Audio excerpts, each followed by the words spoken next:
Primeramente, quiero agradecer a la entidad amiga Caja Rural del Sur la cesión de sus magníficas instalaciones para la celebración de este acto y agradecer muy especialmente a doña María Luisa García Palacio por su implicación con nuestra hermandad, cercanía con todos nosotros y buen hacer. Mi bienvenida a todos, hermanos, hermanas, amigos y amigas. Hoy comenzamos con el ciclo de conferencias Testimonio de Conversión, encuadradas dentro de la celebración del cuarto centenario de la talla del Santísimo Cristo de la Conversión. Tenemos hoy con nosotros a don Pablo José Ginés Rodríguez, catalán, periodista, redactor jefe de la revista Religión en Libertad, casado con la señora Tatiana Fedotova. Escribe sobre conversos desde el año 2001, con más de 300 testimonios leídos y traducidos. Esperamos con expectación su conferencia. Para terminar, mi agradecimiento a don Ignacio Cáceres, periodista y hermano nuestro, y a don Francisco Román, nuestro director espiritual y párroco. A Ignacio por su respuesta rápida y afirmativa, y a don Francisco Román porque de él partió la idea de celebrar estas conferencias con este título y en el centenario.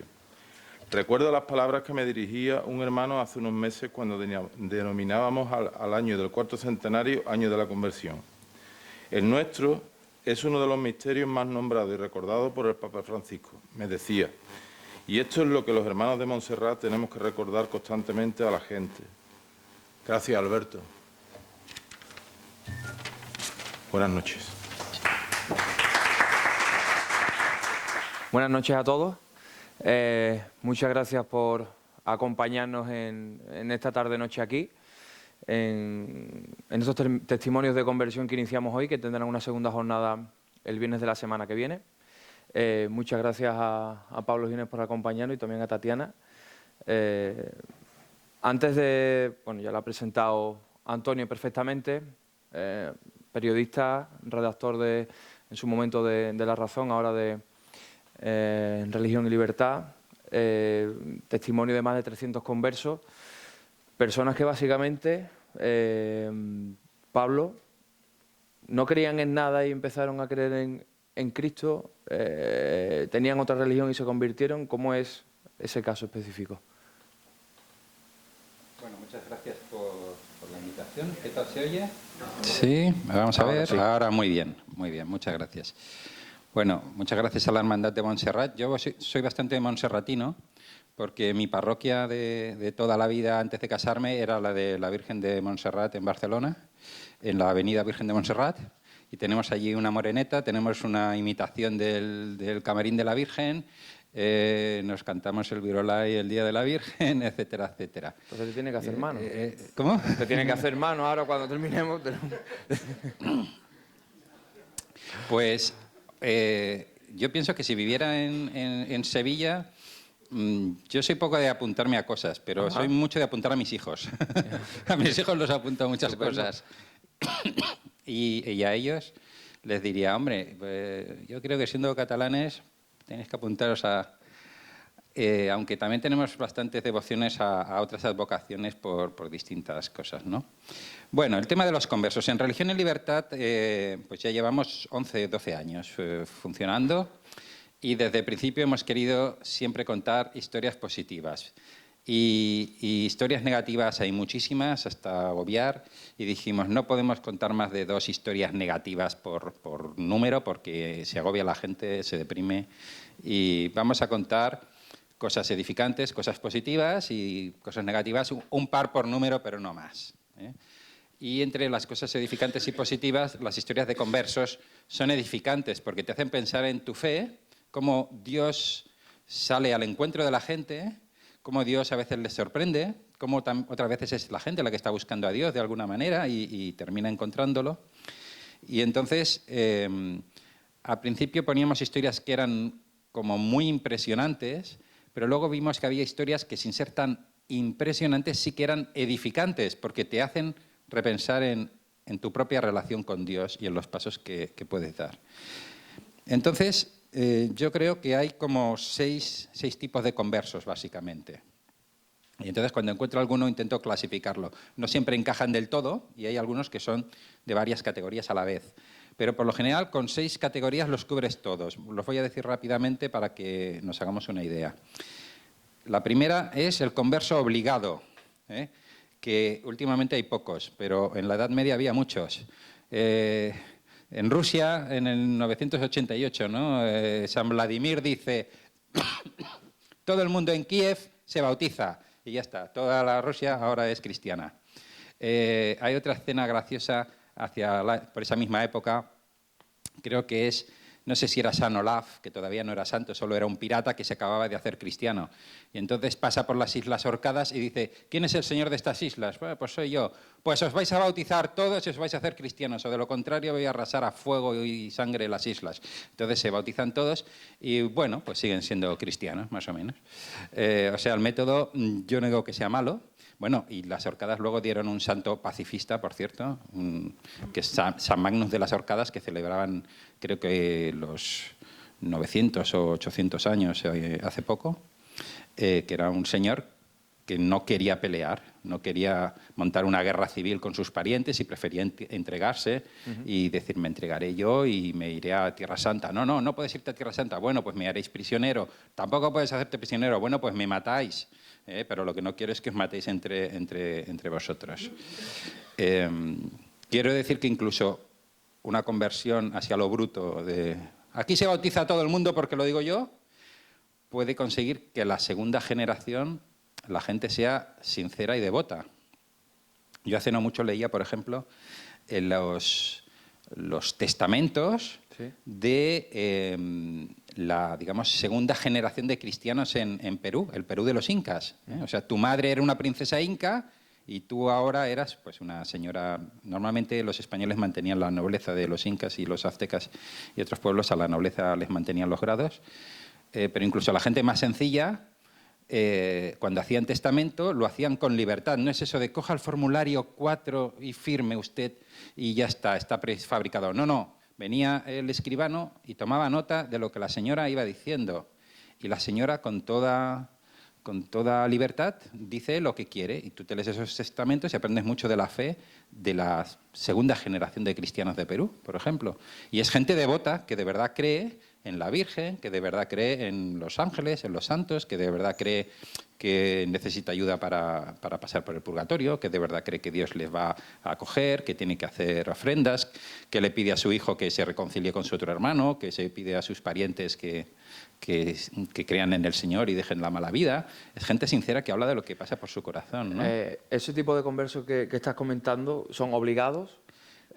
A día de hoy no se da mucho, por lo que no se da. ¿Qué tipo de conversos nos encontramos a día de hoy? A día de hoy, pues tenemos, el más común en España es el que vuelve a sus raíces.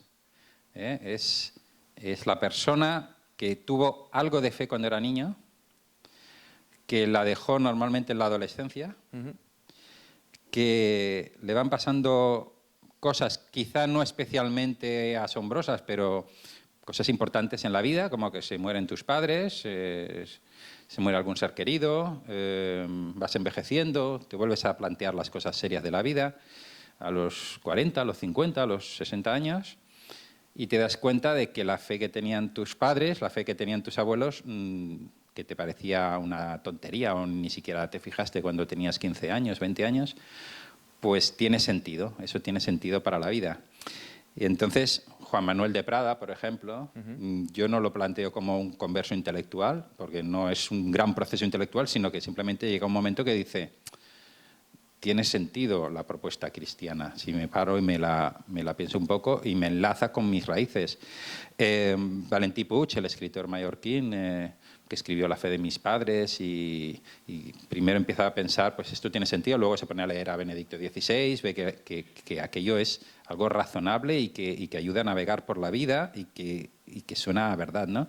Se murió Kirk Douglas esta semana. Kirk Douglas a los 70 años es cuando su hijo Michael Douglas le pregunta, oye papá, ¿cuáles son nuestras raíces? Y él desde los 14 años no tenía nada que ver con Dios. Pero ya jubilado y con nietos, empezó a decir, bueno, y efectivamente, ¿cuáles son nuestras raíces? Él era de raíces judías, se pone a leer la Biblia y se da cuenta de que tienes un linaje que es Abraham, que es Isaac, que es Jacob, que son las historias de cómo Dios se relaciona con el hombre, ¿no? Y aprendes lo que han vivido ellos, que son nuestros padres en la fe, es lo que vivimos nosotros.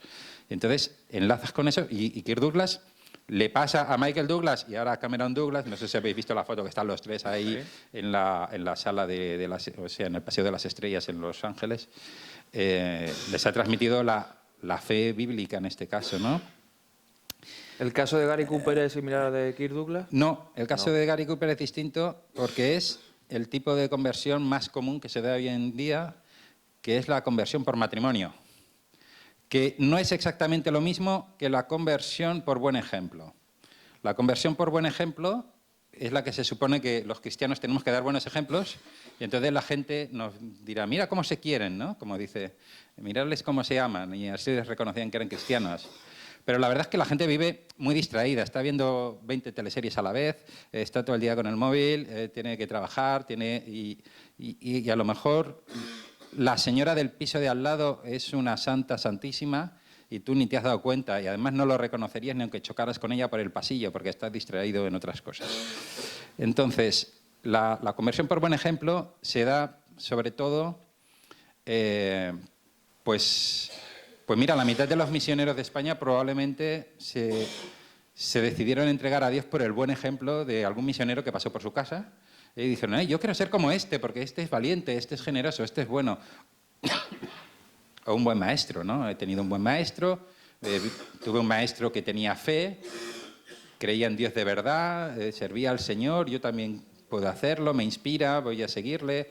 Entonces, hay gente que se convierte por el buen ejemplo, pero no creáis que son muchos, porque la gente tampoco se da mucha atención.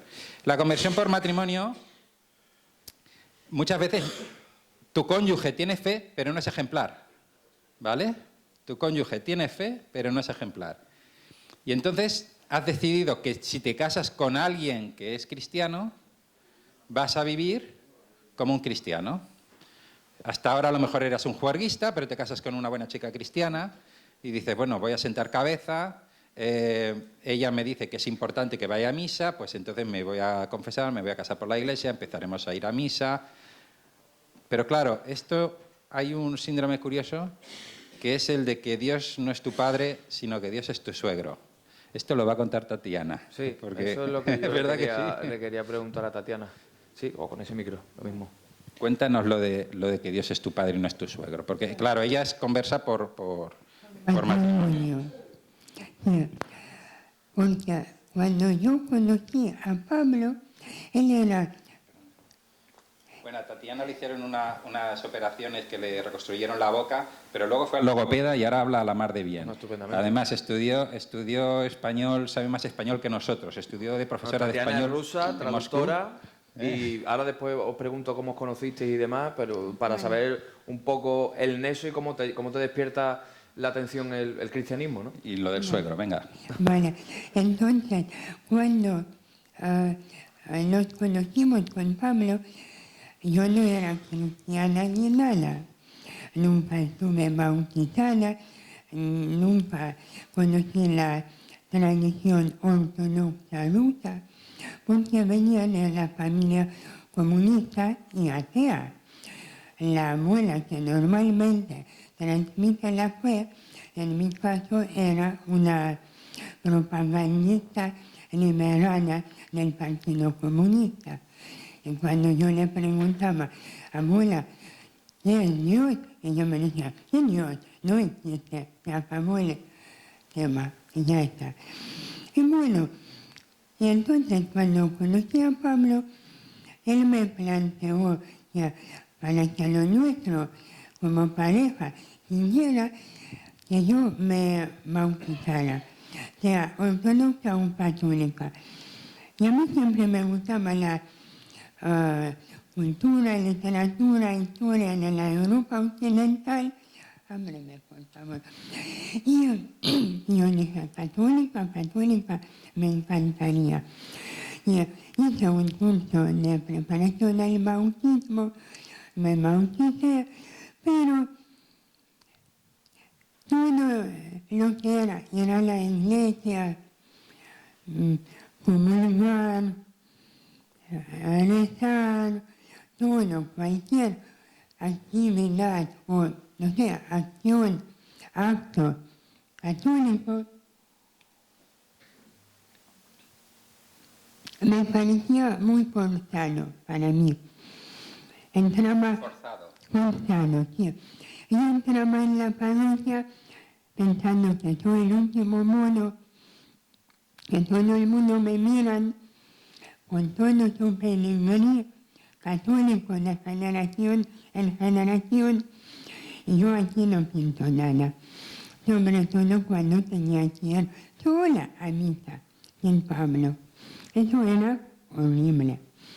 Y al final decidimos preguntar un consejo a un sacerdote y fuimos a unos ejercicios espirituales y allí, esperando a ver cuando tenga el momento, estábamos aquí esperándole en un pasillo y en esto, no sé, bueno, como una sacudida, se me ocurrió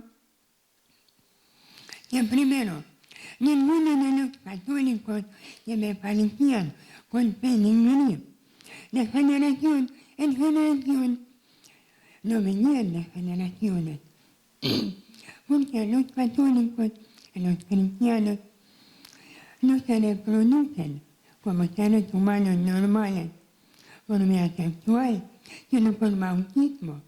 ¿Entendéis esto? No nos hacemos hijos de Dios por vía sexual, por el engendramiento natural, sí, sino por la gracia del bautismo.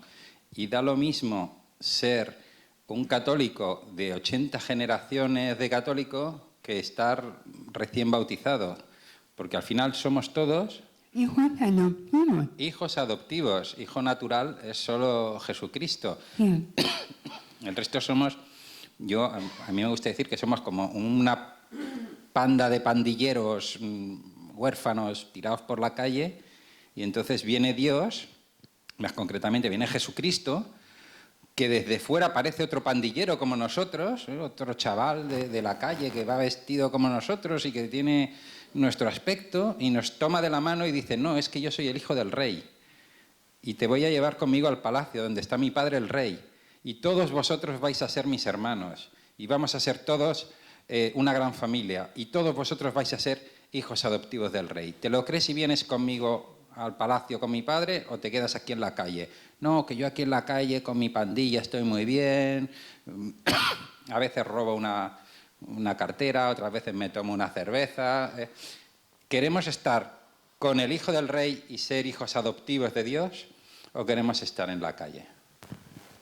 Y entonces se me acabó el miedo de tener a Dios como suegro, padre de mi marido, que me trataba bien, pero no era mi padre.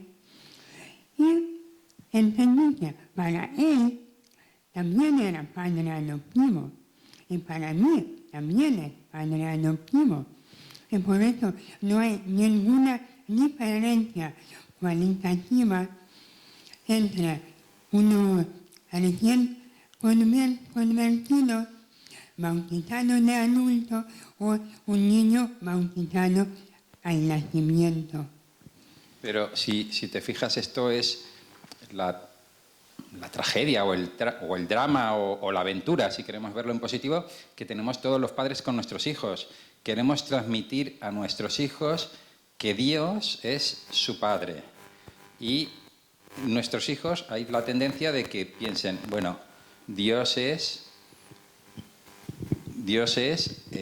el padre de mi papá. Papá habla con Dios. Dios es una especie de abuelo que vive en otro continente y que a veces deja caer algún mensaje a través de mi padre. Pero eso no es la relación que Jesucristo quiere que tengamos con Dios, ¿no? Que es una relación de cercanía, de filiación, de amor, de enamoramiento, de pasión. Llega un momento en que toda persona tiene que convertirse, en el sentido de que tiene que hacer suya esta relación cercana. En tu caso, Tatiana, además de, porque estamos hablando de la categoría de los conversos por el cónyuge, si no me equivoco, además de toda la influencia que Pablo pueda generar en ti, o de todo el aprendizaje que puedas conseguir a través de él, ¿en qué momento decides tú decir: pues ahora lo siento, ¿no? ¿En algún momento de tu vida hay algo, un detalle un instante que te marcase y dijese, lo tengo claro, lo acabo de ver, ¿no? Yo creo... No, ahora sí. Ahora. Yo creo que había varios momentos, porque cuando yo me bauticé a los 28 años, no me sentía en absoluto ni preparada, ni digna, ni nada. Y entonces fuimos a una Pascua en Taizé, el monasterio en Francia, y allí una monja me dijo, el bautizo es solo punto de partida del camino. No es un examen de ingresar en la alta sociedad de los justos, sino es el primer paso en el camino y a ver si llegamos todos los que lo empezamos. Tú tienes que estar accesible a Dios como una manzana espera bajo el sol a ser madurada. Es que ella quería hacer muchas cosas, dice, yo tengo que hacer muchas cosas, ¿no? Si me bautizo tengo que hacer muchas cosas. Y esta monja le dijo, no, tú por el momento, como una manzana, ponte bajo el sol de Dios y Él te va a ir dando el colorcito que vas a necesitar, ¿eh? Y es verdad, es la actitud un poco contemplativa, ¿no? Es Dios el que nos va transformando y nosotros nos ponemos a tiro a su distancia. Pero luego hubo otros momentos de apropiación de la fe, ¿no? Sí, muchos, diría, porque el segundo sería este que acabamos de contar, de empezar a ver que Dios no era suegro sino padre. Era como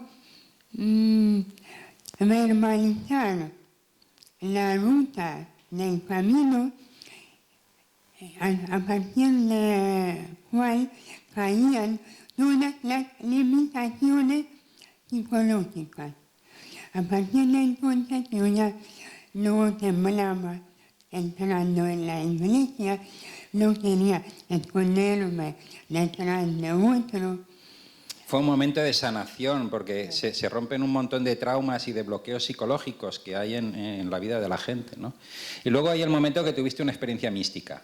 Bueno, era la segunda. Ahora hablaremos de experiencias místicas, que tengo estadísticas. Sí, es que yo una vez estaba en la ducha y me puse a llorar. Llorar así llorando a voces. Y mi marido me oye y se espanta. Oye, ¿qué te pasa? Y yo le digo, tranquilo, creo que tengo una experiencia mística. Claro, yo me quedo tranquilo. Bueno, pues nada, que está en la ducha y tiene una experiencia mística. Sí, era una cosa que era como Dios me ha hecho ver en un instante menos solemne posible que mis oraciones han sido escuchadas.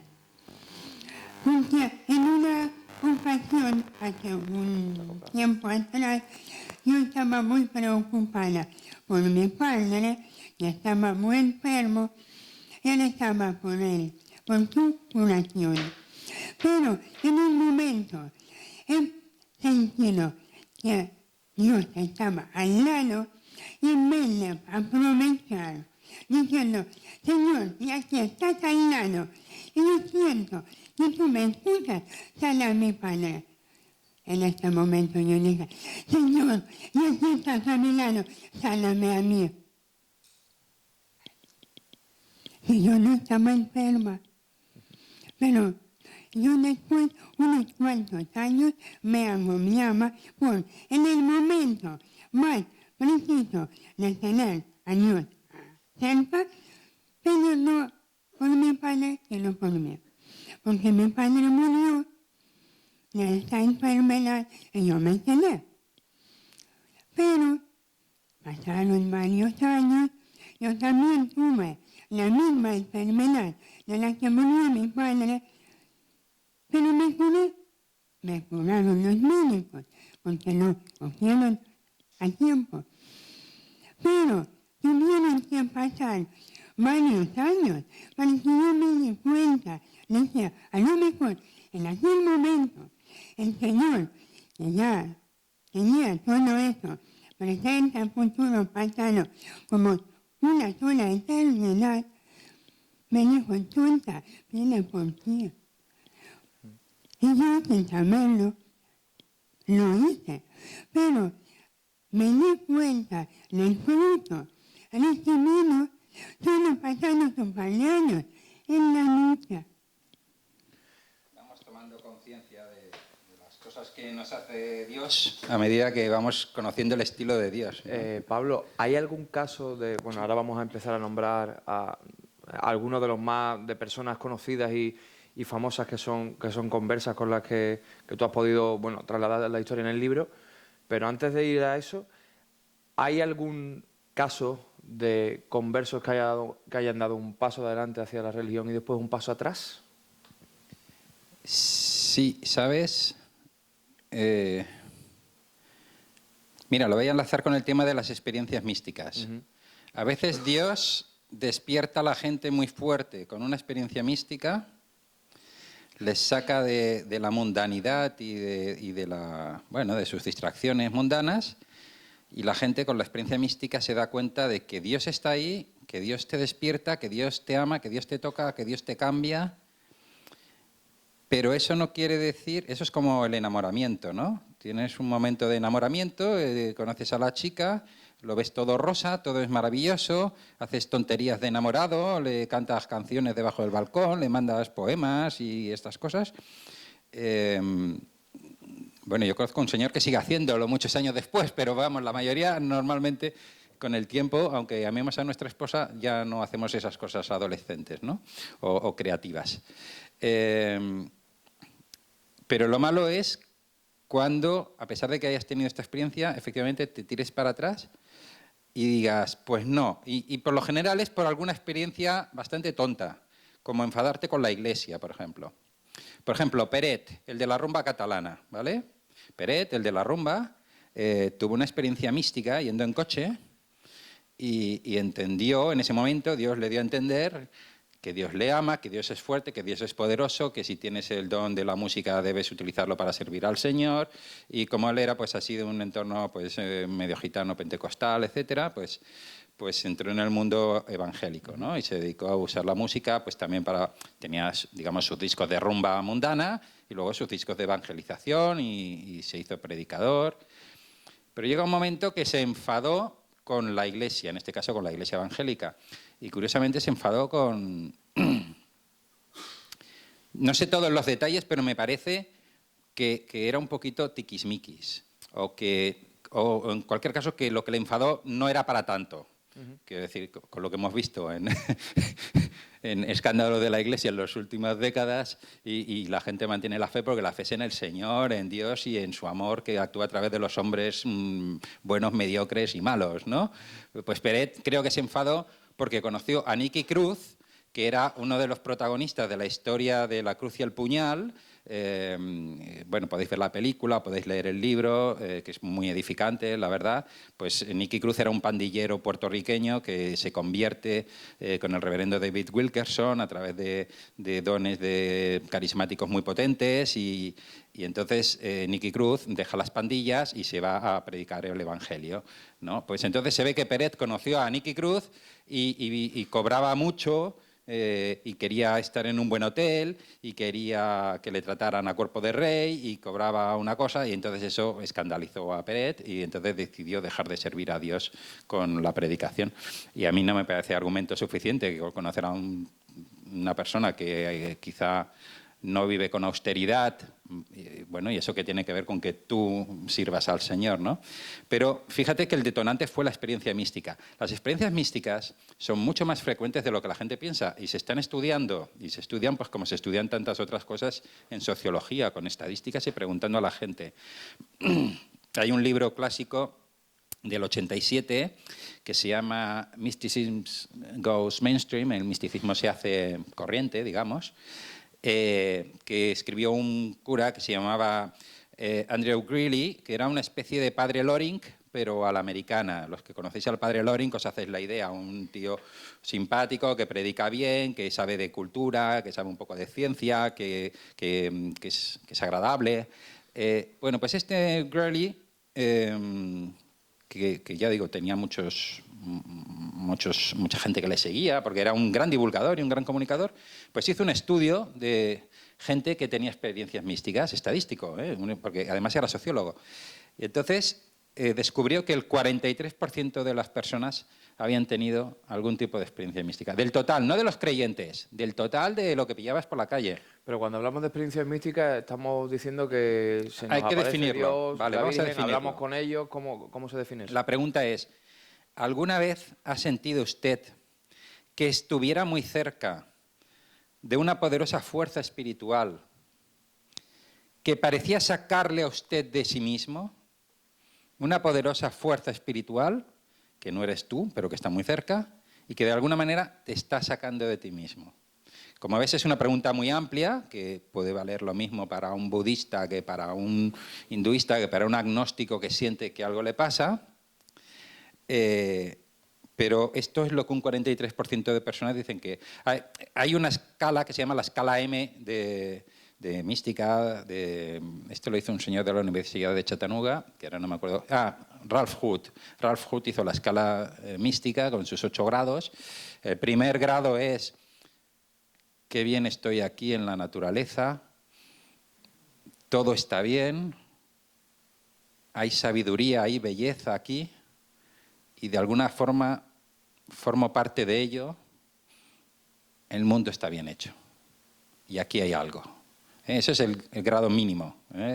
Mucha gente, aunque sea agnóstica, se sube a una montaña, y está en la naturaleza y siente esa armonía que tiene sentido, y quizá cuando la gente vivía más en la naturaleza todo el mundo era más religioso porque sentía esto, y cuando vivimos en las ciudades somos menos religiosos porque no tenemos tiempo de pararnos a sentir esto. El nivel 8 es Santa Teresa levitando, ¿vale? Entonces hay muchos grados intermedios.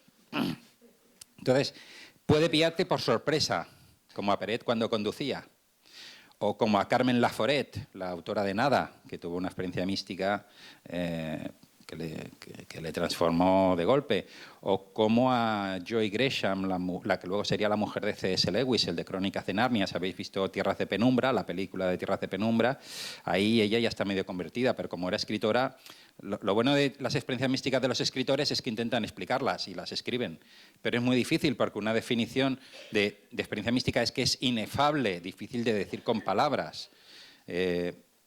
Entonces, a veces te viene por sorpresas, a veces con activadores. Greeley estudió los activadores. ¿Qué cosas activan las experiencias místicas? La música.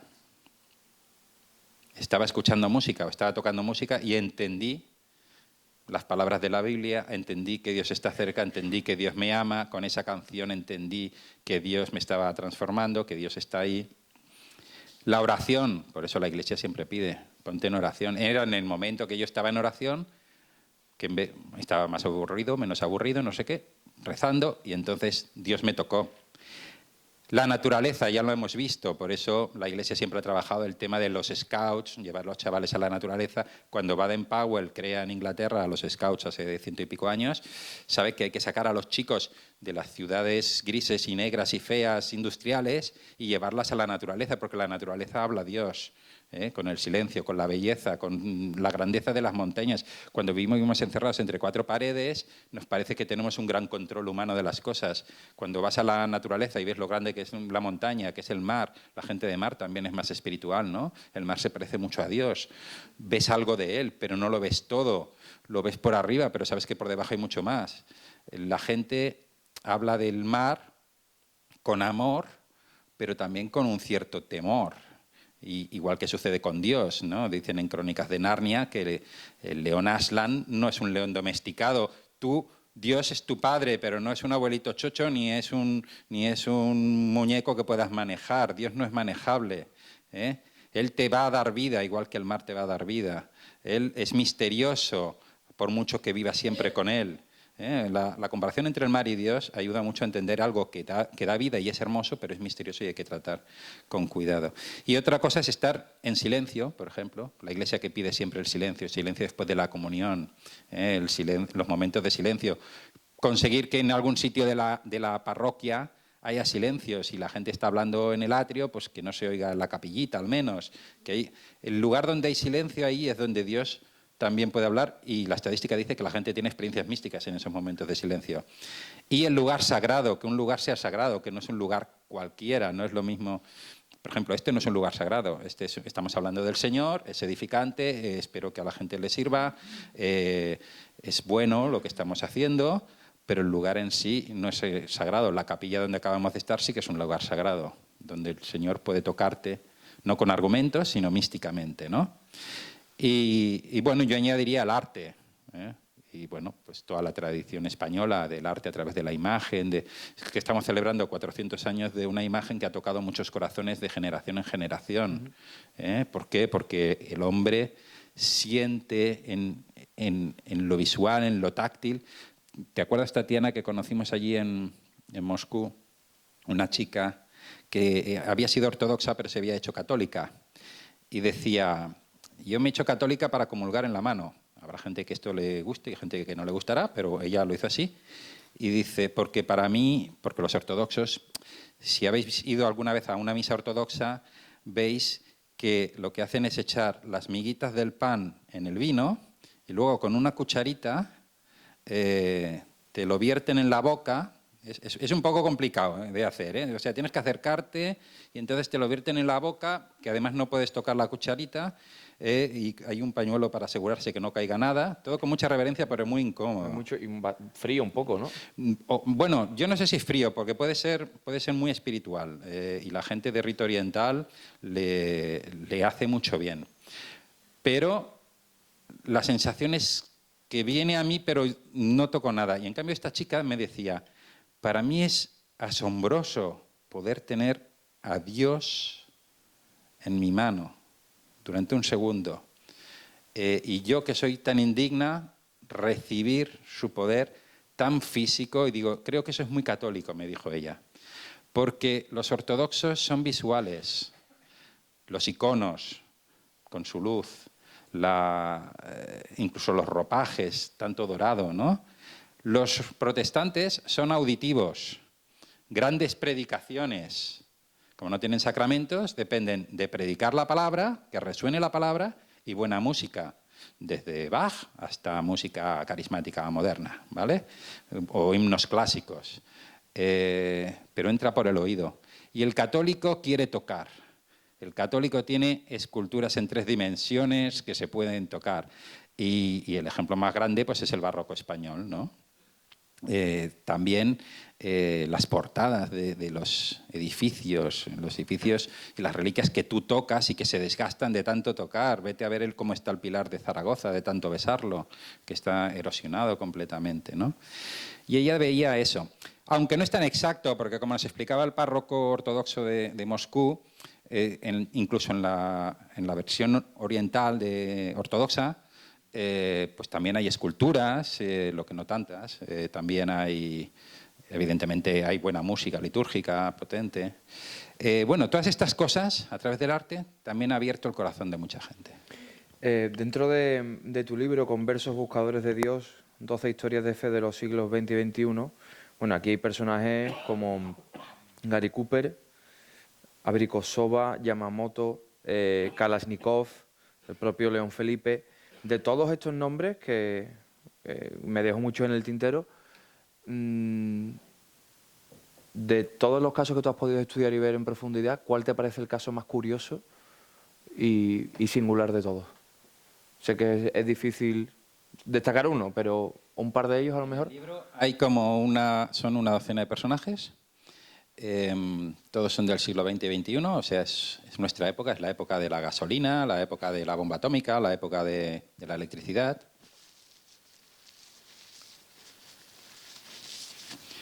Benedict Daswa me asombra porque es un africano, es beato y es mártir, sudafricano. Y lo matan por la razón más antigua y más primitiva de la religiosidad humana, que es el mecanismo del chivo expiatorio y de la brujería. La gente que haya leído a René Girard puede tener aquí un ejemplo de manual, ¿no? Ha habido tormentas, alguien ha hecho algo. Esto se lo decían al mismo Jesús.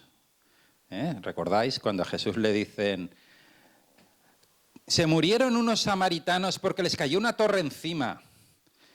¿Pecaron ellos o pecaron sus padres? Y Jesús dice: ni pecaron ellos ni pecaron sus padres. Vivimos en un mundo donde las torres se caen y la gente se muere. Y después habla de la conversión, ¿no? Estamos hablando de la conversión. Y Jesús dice: y si vosotros no os convertís, moriréis como ellos. Pero no está diciendo porque la gente que hace cosas malas le pasan cosas malas y se muere, porque no es cierto, se muere todo el mundo, los buenos y los malos, como enseña la historia de Job. La historia de Job es la historia de un señor que era bueno, pero que le pasan cosas malas continuamente. Y entonces dices: ¿y por qué le pasan cosas malas a este pobre hombre? Pues han pasado algo ahí en el mundo cósmico entre Dios y el demonio, que tú no entiendes muy bien lo que está pasando, no sabes lo que sucede, ni de dónde viene, ni a dónde va, pero que no tiene que ver con que Job sea malo. Job no ha hecho nada malo y le pasan cosas malas. Y en el mundo sucede que si existe la gravedad, pues la gente se cae y se rompe cosas. Y mientras no haya un mundo nuevo y una tierra nueva y un cielo nuevo donde todas las reglas sean completamente distintas, pero eso va después de Apocalipsis. En este mundo donde existe la gravedad, para que yo pueda caer y abrazarme a mi querida esposa, tiene que existir la gravedad. Si no, no puedo hacerlo, porque rebotaríamos flotando por el cosmos. Mientras exista un mundo de tiempo y espacio, la gente se va a hacer daño y se va a morir. Y Jesús dice: y todos vosotros pereceréis, pero del todo, no solo corporalmente, sino espiritualmente, si no os convertís como ellos. Cuando cuenta la historia de los samaritanos es cuando Jesús habla de la conversión. ¿Qué es la conversión? Lo que tenemos que hacer todos para ir con Dios a la santidad, al cielo. Perdona, me he perdido porque ¿de qué estábamos hablando antes de esto? La historia que me gustaba. Yo contaba la de Daswa porque Daswa hay unas tormentas. Y entonces dicen: alguien ha hecho algo malo. Para quitarnos el maleficio, lo que vamos a hacer es contratar al brujo. Y el brujo dice: bueno, pues yo cobro tantos 100.000. Hacer una colecta entre todos los del pueblo y pagarme. Y Daswa dice: yo no pago porque yo soy cristiano y no creo en la brujería. Simplemente las tormentas son cosas naturales que pasan. Además, yo soy maestro. No solo soy cristiano, sino que soy maestro. Y esto es superstición. Recemos, organicémonos para ayudar a las víctimas y mejoremos el sistema anti-incendios y anti-tormentas y ya está. Entonces dijeron: no puede ser porque aquí hay alguien que no quiere pagar. Aquí hay alguien que no quiere pagar. Hay alguien que no quiere ir con la masa. Y si alguien no quiere ir con la masa, está fastidiando al sistema que tenemos montado. Entonces, en el momento en que alguien se levanta y dice: yo no transijo, se convierte en otro Cristo y debe morir. Y conviene que muera un hombre para salvar al pueblo, como decía Caifás con argumento político. Nosotros sabemos hoy que con su muerte llega la salvación del pueblo, del género humano, por la gracia de Dios y el poder de la sangre de Cristo. Pero él lo decía por razones políticas y psicológicas. Para que haya orden tenemos que cortar unas cuantas cabezas que salgan por ahí. El que se mueve demasiado hay que cargárselo. Cargarnos una víctima, un chivo expiatorio, nos dará paz durante un rato. No es un buen sistema porque necesitas ir haciendo sacrificios de vez en cuando, pero mientras tanto, uno cada cierto tiempo vas aguantando, ¿no? El cristianismo viene a luchar contra eso. El cristianismo es: no es justo matar a ningún inocente, ni para entrar en la paz de nos cargamos a alguien y mientras tanto tendremos paz, ni para lograr el consenso, ni nada. El cristianismo va contra eso. Y entonces matan a Benedict Daswa. Y esto sucede en época de televisión a color. Esto no sucede hace 3.000 años en una tribu primitiva. Esto sucede en Sudáfrica, en la época en que nosotros estábamos viendo la tele a color. Pero no es la historia que me impresiona más. Me impresionó más la entrevista que hicimos a Marinovich. Esta la hicimos en persona. Entonces me dicen en La Razón: vete al encuentro de Encuentro Madrid que organiza la gente de Comunión y Liberación, que viene gente interesante. Y digo: bueno, ¿quién puede entrevistar aquí? pues puedes entrevistar a este Marinovich, es el subdirector de la Universidad Católica de Lwów en Ucrania. Y digo, uy, un intelectual, ¿qué va a hablarme de cosas así intelectuales más o menos aburridas? Bueno, y entonces digo, vale, a ver qué tal. Y entonces fuimos los dos, ¿te acuerdas, Tatiana? Y entonces, así que le pudimos entrevistar en ruso. Y eso me daba tiempo de tomar notas porque Tatiana traducía muy bien, pam, pam, pam, y íbamos ahí. Y digo, ¿usted siempre ha sido católico? Y dice, no, yo soy converso. Y digo, hombre, historia. Por fin, tengo tema, ya me puse así, pum. Digo, pero usted se convirtió reflexionando mucho. Y dice, no, tuve una experiencia que me cambió. Digo, una experiencia mística. Y dice, pues sí, y me la puede contar con detalle. Y dice, pues sí. Y entonces, en vez de tener un intelectual aburrido hablándome de cosas filosóficas, tenía un señor contándome su experiencia mística, el número 2 de su universidad, ¿no? Que está ahí en el libro. Y este hombre era nieto de cura católico de rito oriental. Los curas católicos orientales no es que se puedan casar, sino que pueden ordenar a hombres casados, ¿vale? ¿Veis la diferencia? Uh-huh. Es decir, si ya estás casado, te pueden ordenar sacerdote, pero si te enviudas ya no puedes volver a casarte, ¿vale? Es como los diáconos permanentes aquí. Entonces, su abuelo había sido, pues esto, sacerdote casado, y su madre tenía fe, pero él vivía en la Ucrania comunista.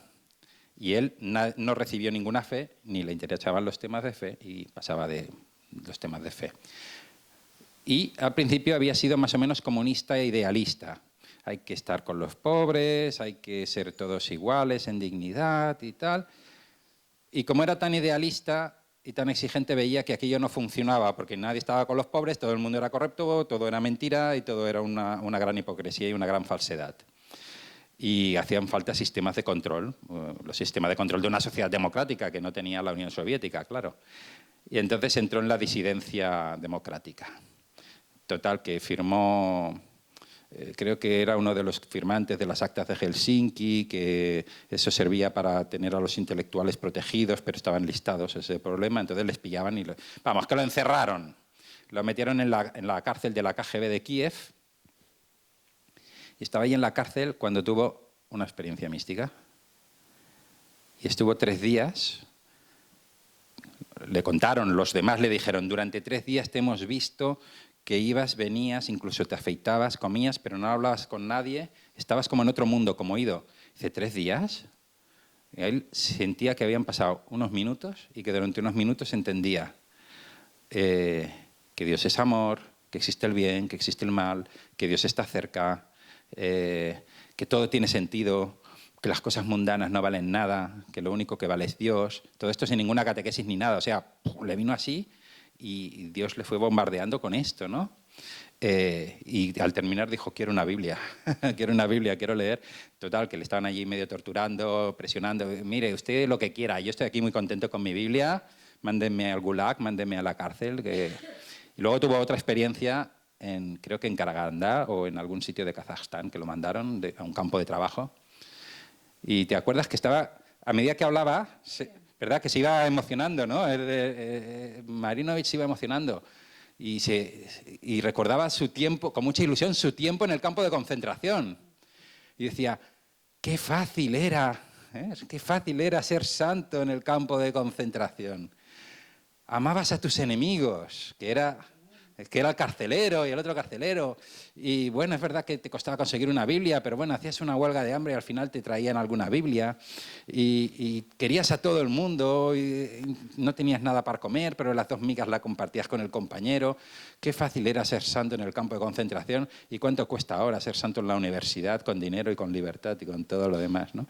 Y además, lo curioso de este hombre es que como le podía apretar las tuercas al entrevistarle, porque dice, es que oí una voz en su primera experiencia mística. Y digo, una voz, pero con palabras. Y dice, sí, pero ¿en ruso o en ucraniano? No, en ucraniano. Porque esto es como cuando preguntan a Santa Bernadette, que le habla a la Virgen de Lourdes. ¿Pero en qué te hablaba la Virgen de Lourdes? ¿En francés? No, en gascón. O sea, en dialecto occitano. Claro, los franceses, que son muy centralistas y muy de... ¿Pero cómo va a hablar la Virgen en dialecto occitano? Pues mira, a mí la Virgen me ha hablado en dialecto occitano, dice la... Y además, Bernadette se enfadaba de la estatua que pusieron en Lourdes.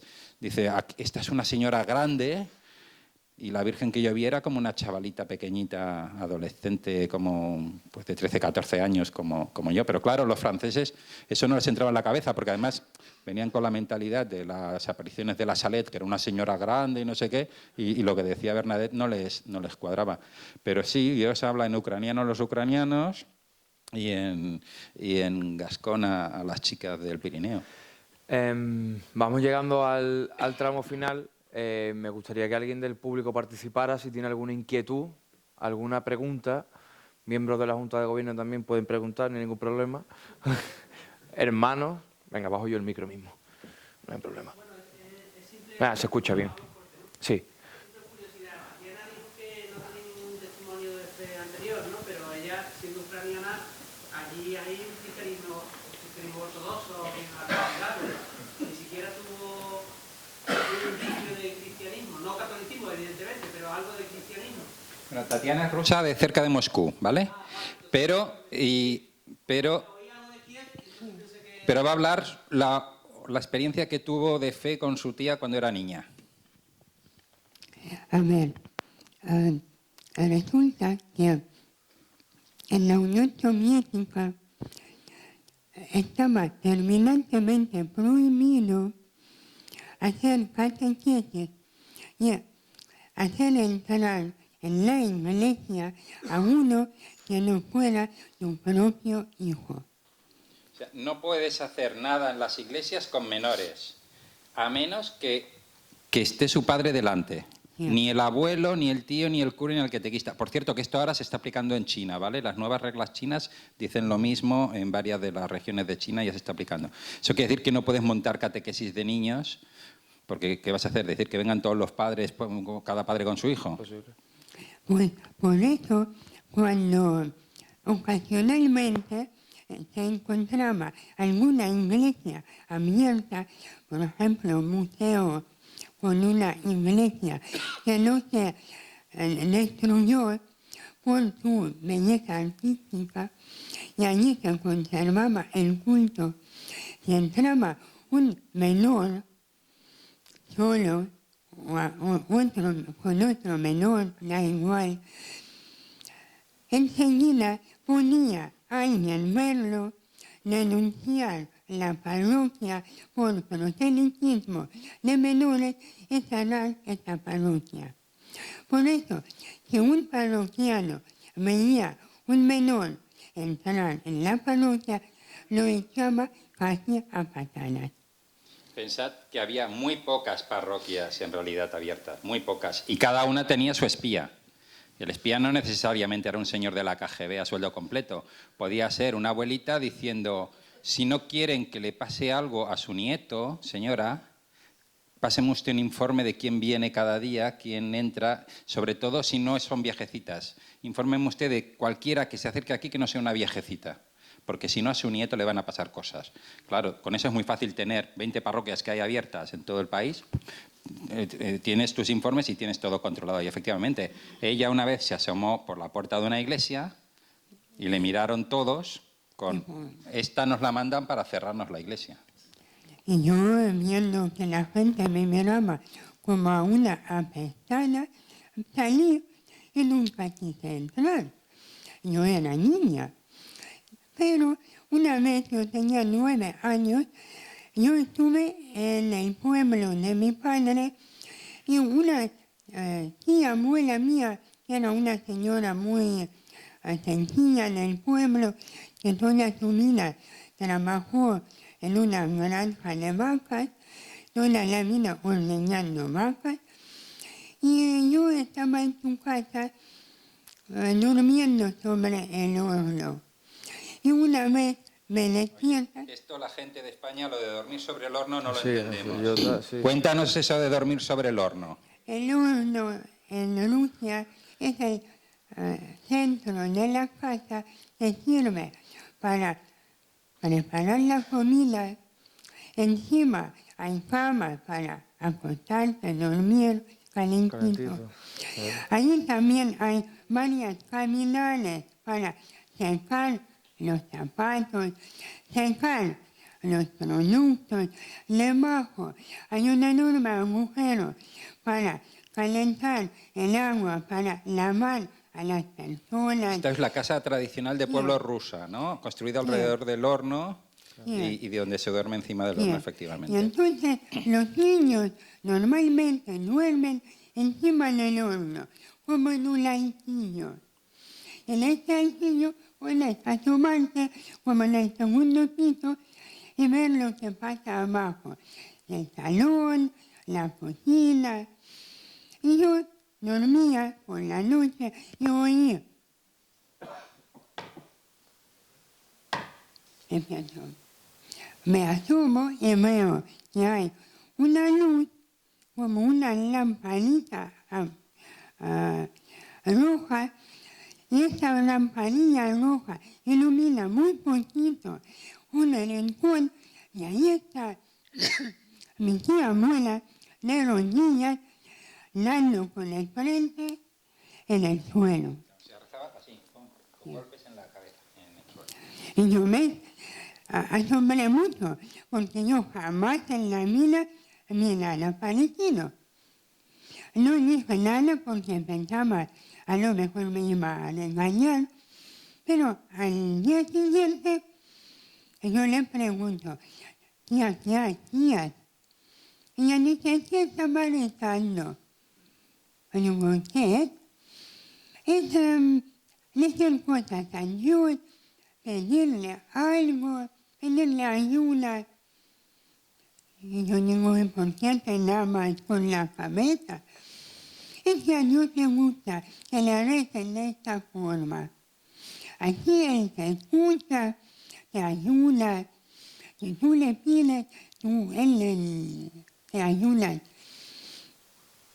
Vale, era la primera vez que yo he oído algo parecido. Yo volví luego a la ciudad, lo conté a una amiga mía, dibujamos un retrato de Dios, lo pusimos en el armario. ¿Cómo era lo del retrato de Dios? ¿Que dibujasteis un retrato de Dios? Sí, era una cara humana, con ojos y todo. ¿Con barba?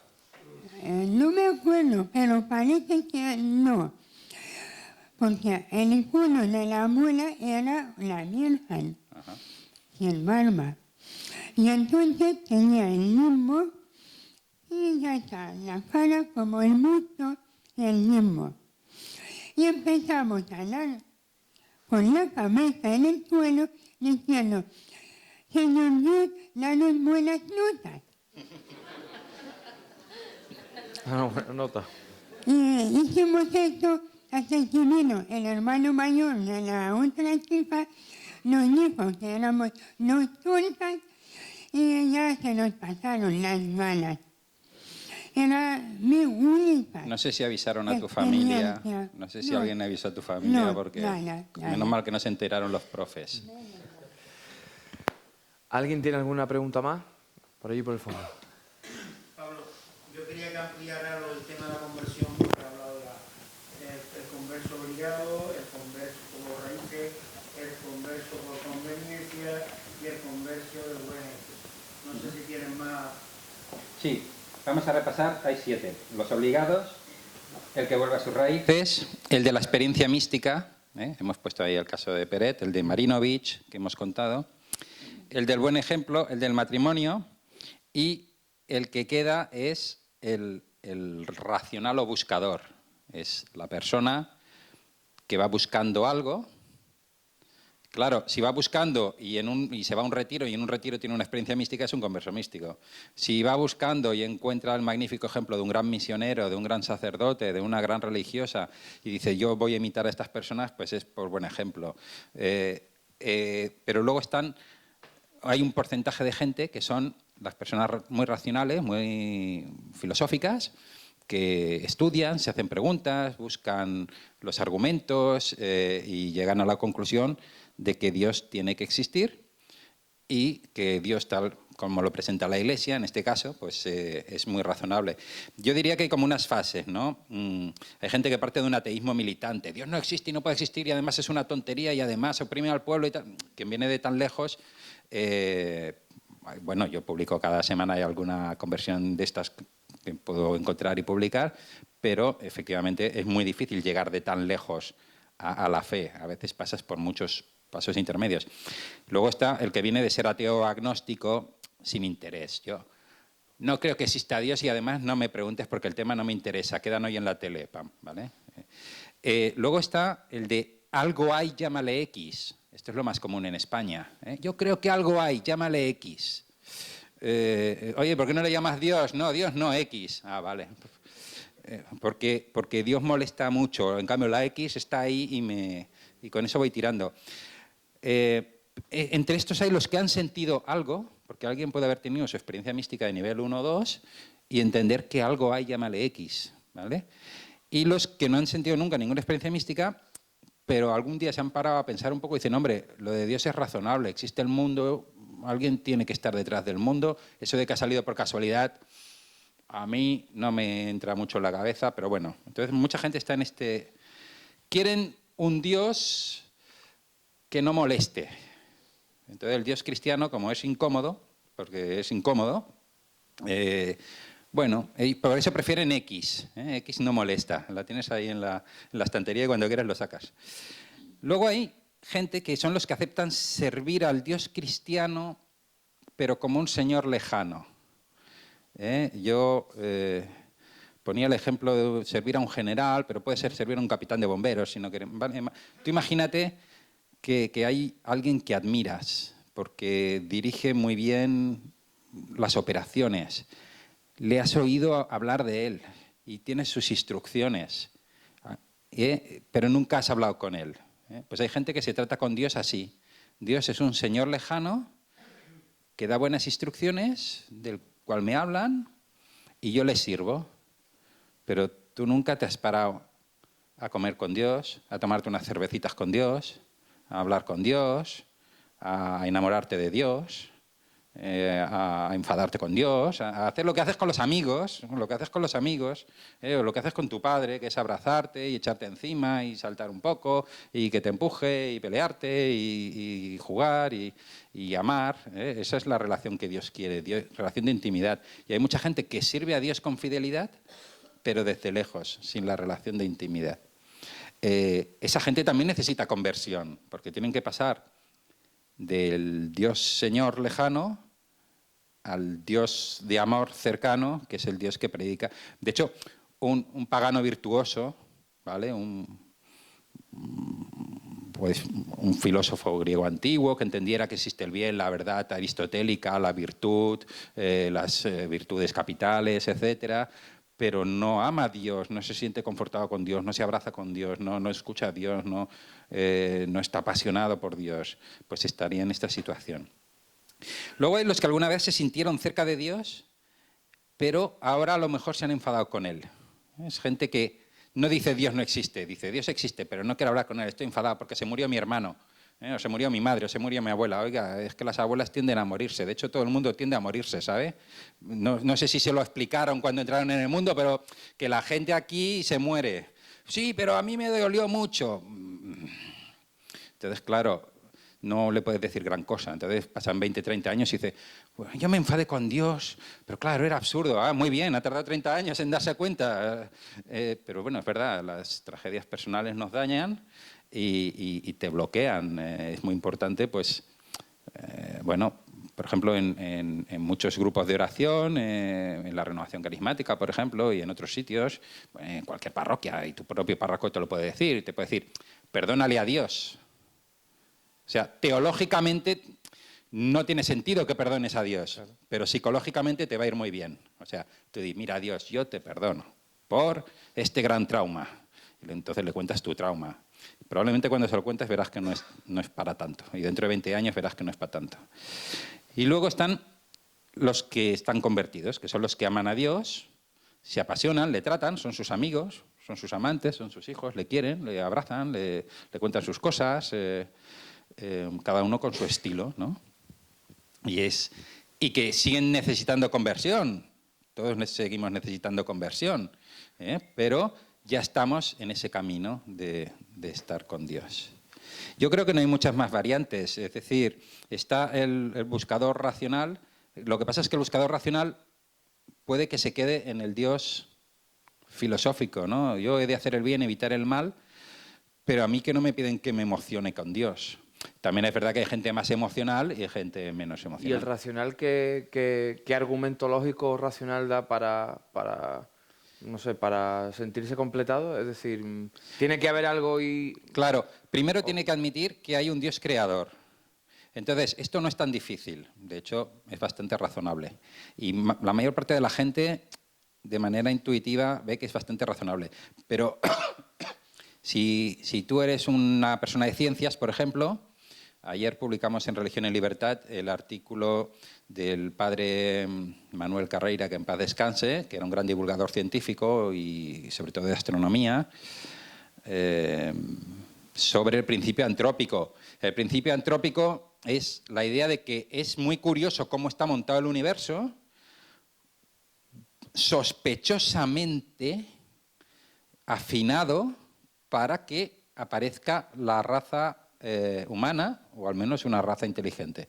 O sea, por ejemplo, ya es curioso que la sangre funciona como funciona, que el agua funciona con las extrañas características que tiene el agua, que el agua tiene unas características raritas, que los líquidos funcionan como funcionan y permiten, por lo tanto, que la sangre fluya, etcétera, etcétera, que estemos a la distancia que estamos del Sol, con una luna que hace de equilibrio, que ya es casualidad que exista la luna, porque la luna sale por pura casualidad, porque cayó un planeta que chocó con el nuestro y entonces se juntaron los núcleos de hierro de ambas partes, que ya es raro, porque podría quedar un trozo sin núcleo de hierro ni nada, y se rompe y se deshace. Pero no, la forma en que aparece la luna ya es casualidad. La distancia a la que está la Tierra del Sol ya es casualidad. El tamaño de nuestro Sol ya es casualidad. La forma en que el planeta se relaciona con el Sol ya es extraño. Y que haya salido ese Sol, en vez de ser una nube de gas más o menos loco, de hecho, la forma en que funcionan las constantes de los átomos, de las moléculas, o sea, cuando hablas con un ateo muy ateo y le planteas todo esto, te dice, sí, es casualidad y punto. Y ya está, es que no puede decir nada más. No puede decir nada más, porque... pero a la que te pones a hacer cálculos de probabilidades, la gente que le gusta las matemáticas, pero esto me lo decía Miquel Jou, que es un catedrático de física y de materia, que además es poeta. Entonces, claro, la mezcla de las dos cosas, de soy poeta y catedrático de física de la materia y católico convencido, pues es explosiva, ¿no? Porque se pone a hacer poesías sobre la física de la materia. Y dice, no, es que el principio antrópico puede decir, pues es casualidad y punto, pero son tantas casualidades tan asombrosas que han permitido que exista, por un lado, la materia, que no es tan fácil de decir que es materia. Y él mismo se pone, un catedrático de la materia, me dice, es que no es tan fácil definir lo que es la materia. En el siglo XIX lo tenían muy claro, ahora no lo tenemos muy claro, y nos ponemos a hablar de materia oscura, que lo tenemos menos claro todavía. Entonces, cuando reflexionas sobre esto, dices, es que hay una inteligencia detrás. Y si hay una inteligencia detrás, es buena, quiere el bien y evita el mal. Y el siguiente paso es, ¿y esta inteligencia detrás ha dado instrucciones a los hombres? Entonces ya te haría judío.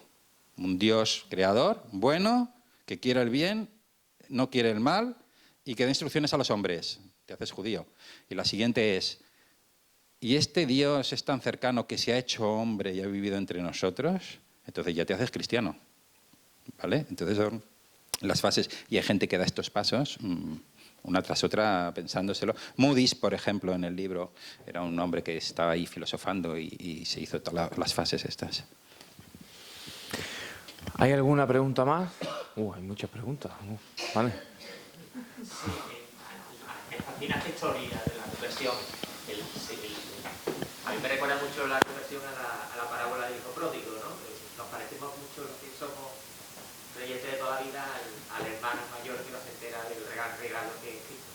En la película Converso, precisamente la pregunta viene En la película Converso, que conocerás, ¿no? Sale uno de los personajes, el organista, ¿no? Que demuestra la fascinación que dio la primera confesión, ¿no? Que sintió como si se quitaba un montón de pegas encima. ¿Cuáles son, el gran regalo de Cristo, pero qué grandes regalos los conversos descubren con la conversión? Tú has visto, por ejemplo, el de la chica ucraniana, ¿no? El poder palpar a Cristo en el Eucaristía. Las distintas personas descubren distintas cosas que a veces les sorprenden, otras veces las venían buscando.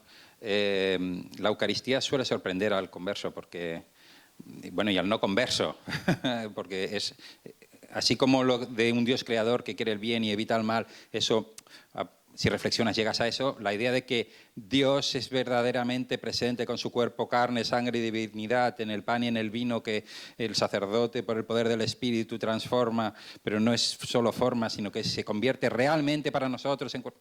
O sea, eso es muy antiintuitivo y se basa solo en dos cosas. Uno, en la promesa de Cristo: este es mi cuerpo, esta es mi sangre, y esto es así porque lo digo yo, y tú te fías y ya está. Y también en que la gente, a medida que va desarrollando un poco de sensibilidad mística, te das cuenta que ahí hay algo. Hay muchas experiencias de conversión de gente que nota que hay algo en la Eucaristía. Yo ahí no la pongo, pero porque ya puse 2 japoneses, pero tenía otro japonés más que está en Toledo, que es un seminarista de Toledo, que ya debe estar casi ordenado, que fue a misa con un colega español en Londres, y por acompañarle. Y el colega español le dice: mira, ese es Dios en el momento de la elevación. Dice, y yo me lo creí. Y me di cuenta que era Dios y me puse de rodillas. Digo, gloria a Dios. O sea, pero historias de conversiones por impresión eucarística, de que la gente entiende que ahí está Dios o que algo hay ahí que no es normal. Y luego le dicen, no, es que es la presencia real de Cristo. Esto le sorprende a mucha gente, a mucho converso. Otros muchos encuentran la cercanía con la Biblia, como Dios habla en la Biblia. Efectivamente, la liberación de los sacramentos a través de la Eucaristía.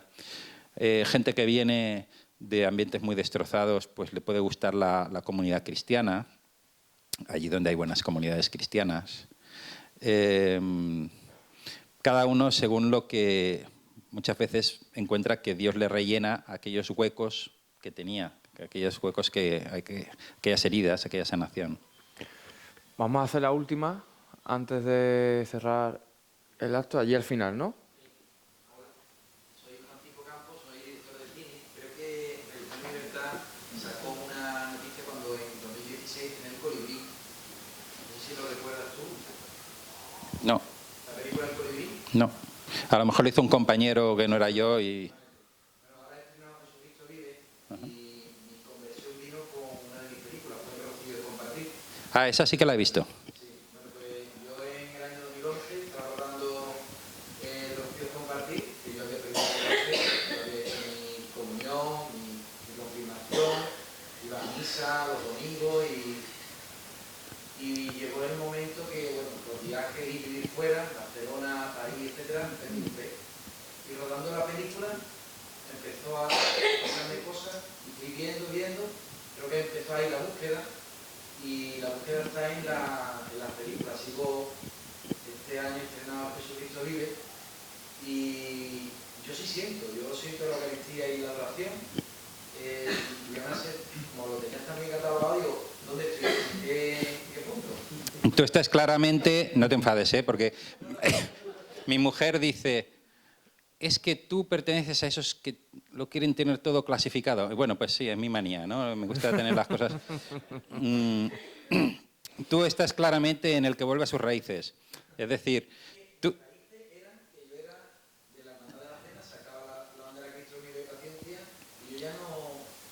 Estoy detrás de una imagen, ¿no?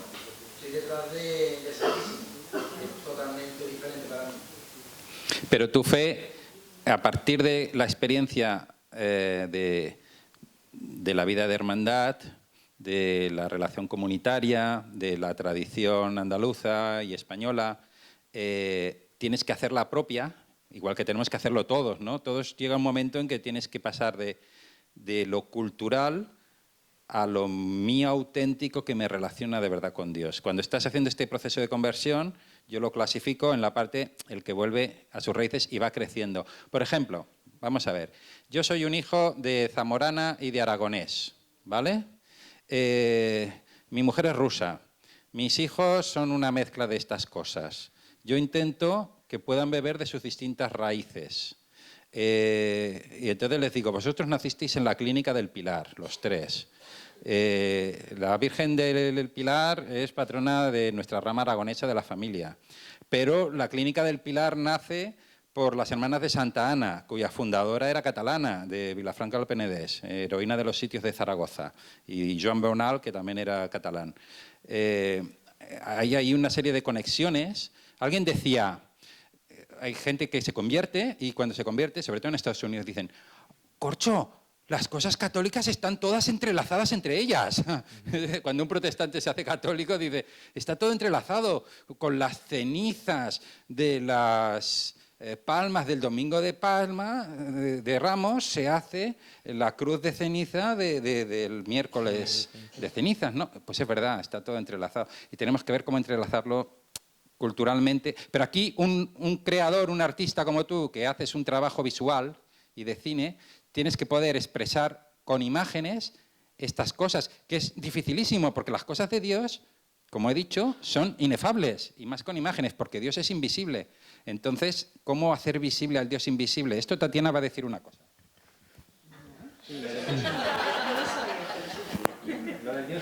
¿Cómo hacer visible al Dios invisible?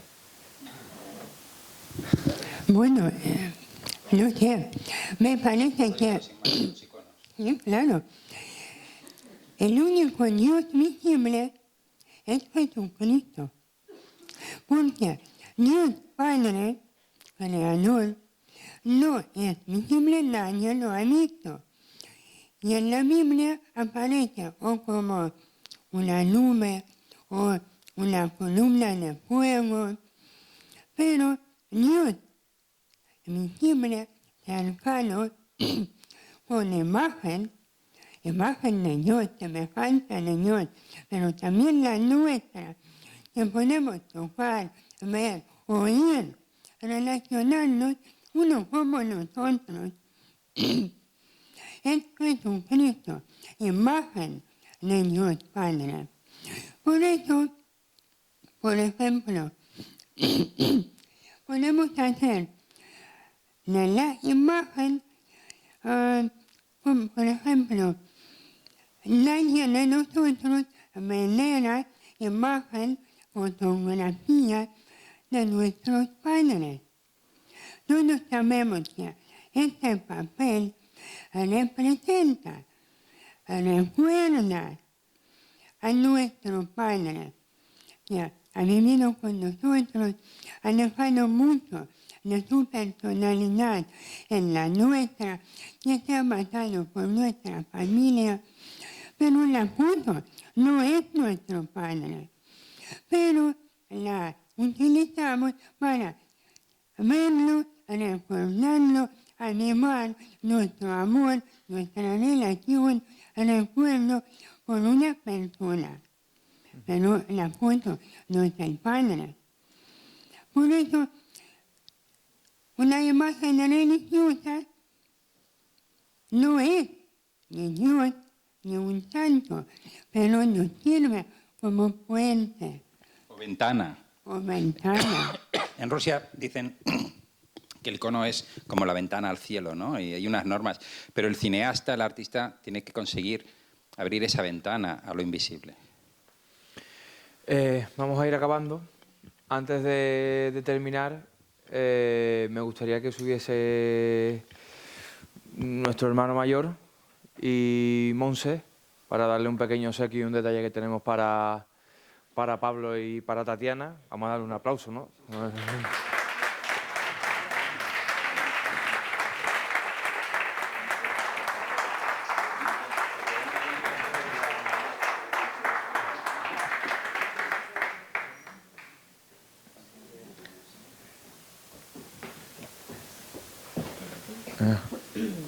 Te queremos entregar el símbolo de las tres cruces de la Hermandad de Montserrat, para que nos recordéis.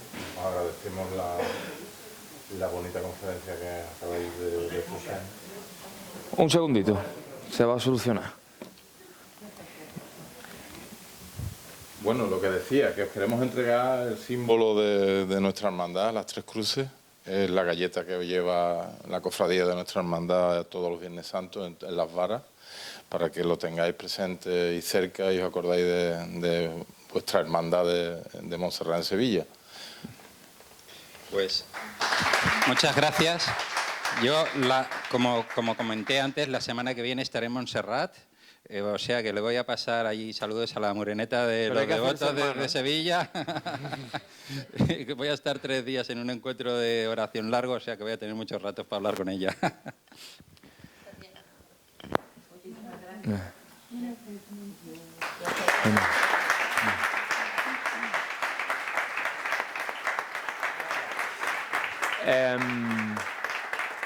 Muchas gracias a todos por venir.